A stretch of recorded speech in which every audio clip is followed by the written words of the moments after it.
دونك برشا نساء يحيروا اكيد معناتها كي مرا تولد يقولوا لها كيفاش تتلهي بالبيبي كيفاش. لكن الاختصاص هذا عاده الامهات الجدات يبداو يمسحوا كل واحده تقول راي والاراء تختلف وهذه جربت حاجه نجحت وهذه.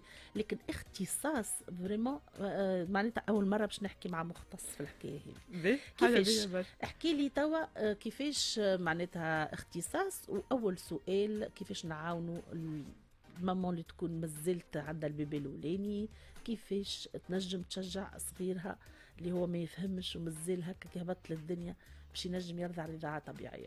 باهي نجاوبك السؤال الاولاني على الاختصاصيه نتاع الرضاعه. هي قرايه تتقرا سبيسياليتي، فما ميدسين كامله اسمها طب الرضاعه. ايوه في العالم تتقرا حتى على عامين وعلى ثلاثه باش نختصوا في تسكي الرضاعه من اول ما تبدا، من قبل حتى التحضير للرضاعه للفطام معناها. ملي هي حملة تبدا تعرف الموضوع هذا. صحيح.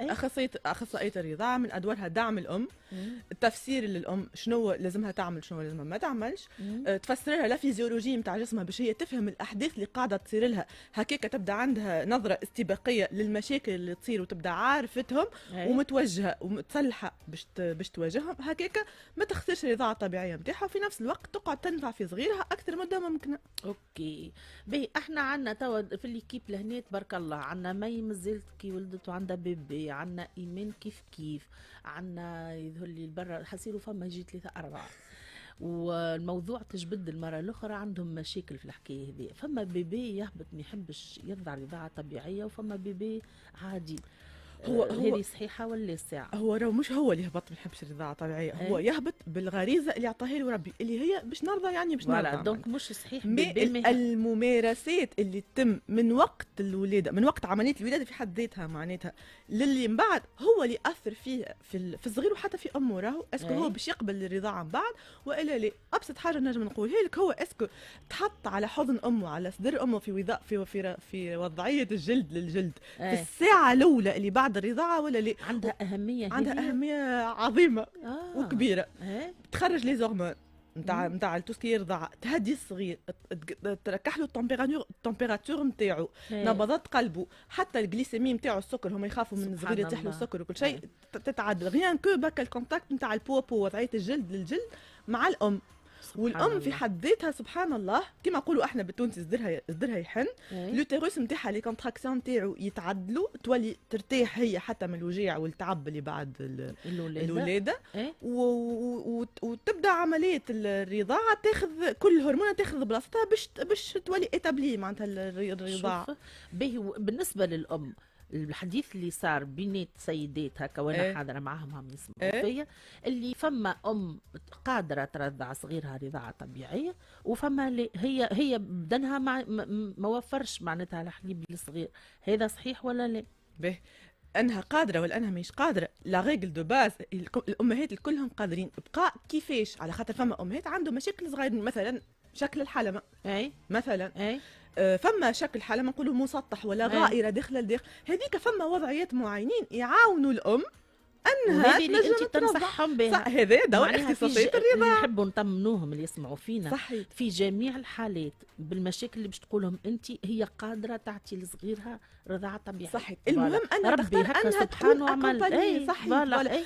انا كنلقى معناتها احنا معناتها الحاجه اللي نحبوها تقدم في تونس انهم يزيدوا يقدموا في طب الرضاعه. كان جاي في كل سبيطار وفي كل كلينيك وفي كل واحد فما اخصائيه الرضاعه باش توري الام وتوجه الام، ونعملوا حتى دي كور دو بريباراسيون على ليتمون ويكونوا مدعومين من الدوله باش الامهات يتشجعوا تنقص المشاكل برشا نتاع اللي بعد شنو المشاكل اللي يخليوا الام غير قادره باش ترضع صغيرها رضاعه طبيعيه؟ نرجعوا لوقت الولاده مثلا وقت السيزاري شفتهم السوائل اللي يحطوهم لنا في العرق هذوكم يمشيهم لنا هذوكم الكل هذوكم الكل يعملوا كيما جسم الام يحبس برشا سوائل في وسطه يخلي ما فماش بلاصه للخلايا نتاع الحليب، هما باش يكبروا بالحليب باش يتوسعوا هكا ولا لا؟ كي انت صغيره وتحب تكبر وتلقى بحذاك سائل ما يخليكش تكبر تاخذ وقت اكثر باش تكبر، هذاك علاش يقول احنا بالتونسي هجمه الحليب في بلاصه ما تجيها في 48 اور ماكسيموم تولي تقعد حتى 9 ايام ما تجيهاش. اما راهو فما حليب هي لازمها تصبر، ولازمها فما دي تكنيك معينين وحاجات لازمها تعملهم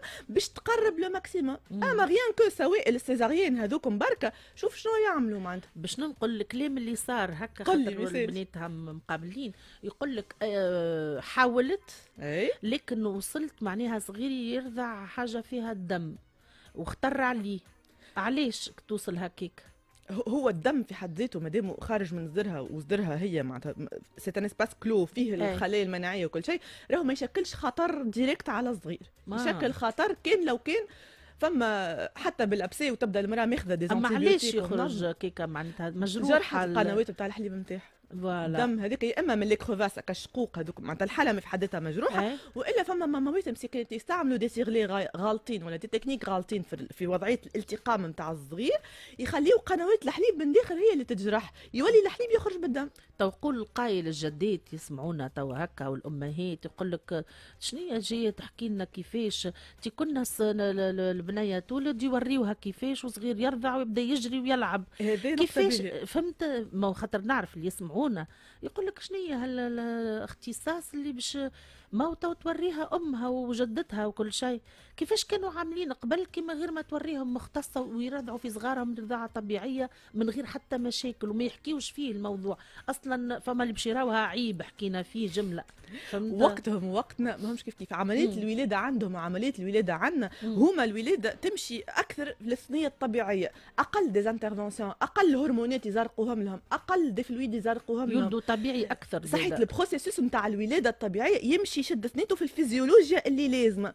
دونك الام تلقى روحها ارتاح في انها تجيب الحليب. حاجه اخرى كانوا يعيشوا برشا اون كوميونيتي، صحيح معناتها تلقى امها وخالد كان ما عاونتهاش امها تعاونها خالتها، كان ما عاونتهاش خالتها تعاونها حماتها برشا يعني. دوك الام كي تحس روحها محاطه يقعد ينقص عليها برشا ستريس من مخها وبرشا ضغط اللي هو الضغط ولا الستريس ولا الفاتيغ، هو اللي يخليها ما ينقصوا من الهرمونات اللي تفيد في الاتابليسمون تاع عمليه الرضاعه. والماكله ونوع الماكله عندها دخل زاد كيف قبل كانوا صحاح في الحكايه هذه. نوع الماكله يعاون، اما الاهم والمهم هو الالتقام الصحيح نتاع البيبي والتحفيز المستمر. لو كان انت تاكل الماكلات اللي تحب عليهم الكل، اما الصغير ماهوش يرضع عند الطلب والصغير ماهوش يرضع باستمرار وبوضعيه صحيحه معناتها يجبد لين يفرغ الصدر، مش يخلي الحليب في وسط الصدر هكاك.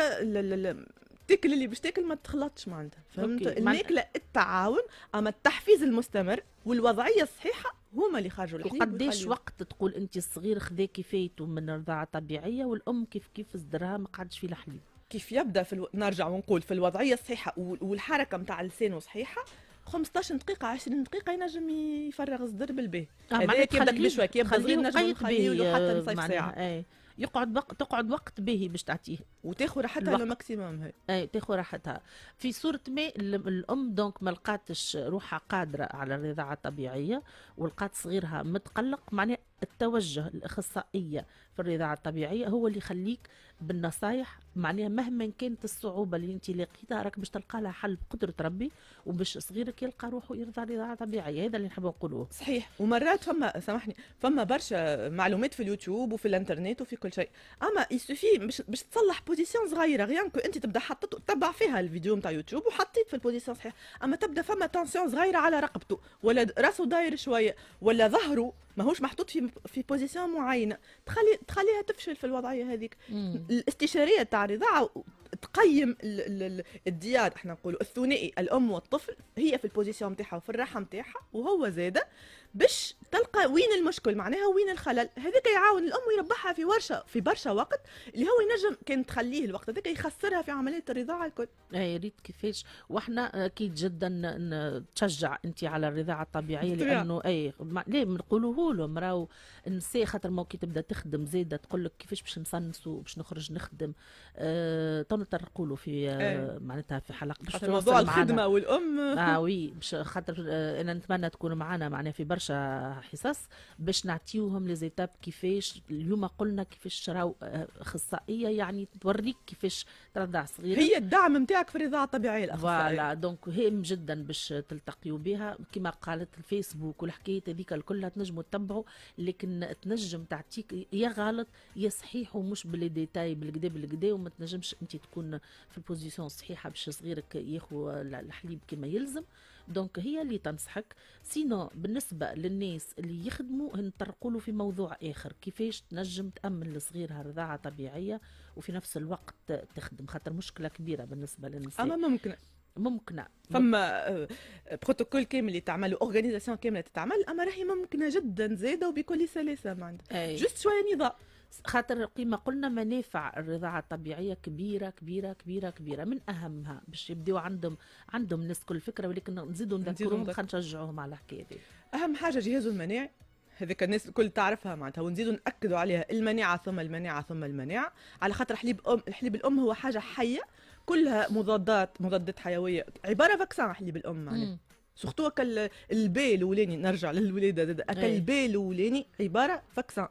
حتى يلتبس شو اسمه الجهاز الهضمي نتاعو كله يغطيه الجدار نتاعو باش يضمن للصغير التواصل نتاع القوه نتاع جهازه الهضمي وجهازه المناعي ماك الدقيقه هذيك نتاع الكوليسترول حتى للاج ادولت نتاعو. شفت معناتها الام تبني في اللاج ادولت نتاع صغيره، في اللاج نتاع الكبر نتاع صغيره، ما الدقيقه الاولى نتاع الرضاعه باش تفهم القوه مهما كان نوع الحليب. خاطر نقول لك فما حليب خفيف وحليب مش صحيحه.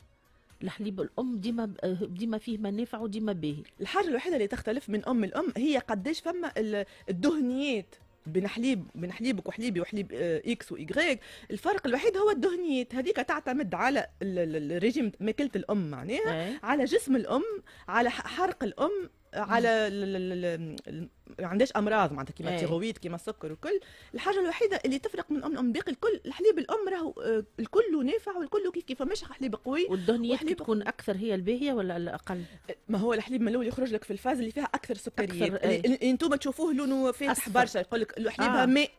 هو ليه هو ذاك في الدقائق الاولى، اما كي تكمل الرضعه وحدها تمشي للفاز الثاني اللي هي الفاز المعبيه بالدهنيات معناتها، فهمت؟ واللي هي اللي تشبع، وهذيك هي اللي تنقص من لي غاز، يقول لك الصغير عنده غاز، وهذيك هي اللي تشد معناتها الصغار اللي يقول لك فم المعده نتاعو محلول يبدلوا له حليب امه. لا ما تبدلوش حليب امه، ولا خليه يرضع الفاز. خلي لها رضاعه طبيعيه وعاونوا بالبيبرون خاطر ما شبعش. لا ما فماش علاش تعاون، اصبر معاه، وصل للفاز هذيك، اعرف علاش انت ماكش قاعده توصل لها، ما تستحقش انك تعاونوا بالبيبرون. حالات معينه رانا مانيش ضد ان نعاونوا بالبيبرون، اما بالحق اصلا حتى كيفاش نعاونوا مش بالبيبرون، فما وسائل اخرى بديله كيما المغرفه كيما زريقه كيما فما ديساند معينين ينجم يرضع بهم البيبي، تقولش عليه يرضع باي معناها. فما كيف ما قلت لك تو نشوفوها ان شاء الله في حلقات اخرى، فما برشا وسائل تخلي الام تنجم ترضع صغيرها باش هي تنجح من خاطر كان تعطيه البيبرون ولا في الست جمعات الاولانيين تقلل من لي شانس نتاعها هي في انها تنجح في الرضاعه الطبيعيه، خاطر ينجم يعمل كونفوزيون سانتيتين ولا ينجم يفضل الدبي نتاع البيبرون خاطر اسرع، خاطر هي عندها شويه صعوبات بالاول.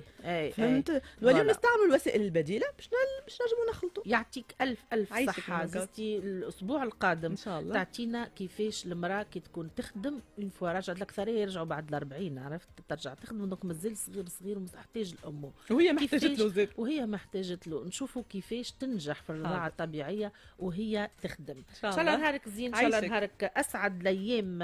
رانيا الصوفي مختصه في الرضاعه الطبيعيه. تو الاسبوع القادم تكون بحذنا وتعطينا نصائح اخرى. نخرجوا في بوهنا راجعين. عسلامة، أنا يسرى المناعي نقدم لكم يوميا من تونس في دارنا العزيزة ل11:04 مع كوثر الباردي.